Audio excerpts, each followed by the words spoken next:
Today, we will discuss Ansible and Jenkins. Both tools fundamentally focus on task automation, minimizing manual labor, and enhancing efficiency. Both are open source initiatives encouraging community contributions and broad usage. Both provide ways to expand their capabilities via plugins or modules, enabling integration with different tools and workflows. Both are extensively utilized for the command line despite Jenkins offering a web GUI. Now let's examine the main features of these two platforms. Ansible mainly emphasizes configuration management, application deployment, and automating tasks.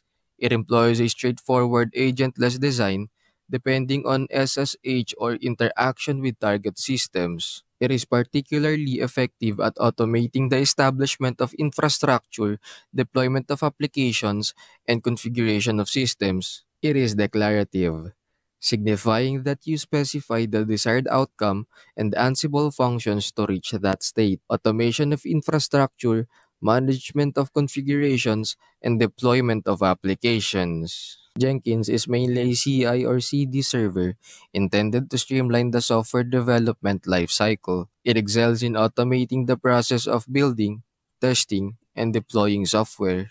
It utilizes plugins to connect with different development tools and platforms. It is essential, indicating that you outline the steps required in the pipeline, automating software building, testing, and deployment processes, developing software, executing tests, launching releases, server-oriented, utilizing plugins. All in all, Ansible is used to manage and configure infrastructure. Jenkins is used to automate the software development and release process.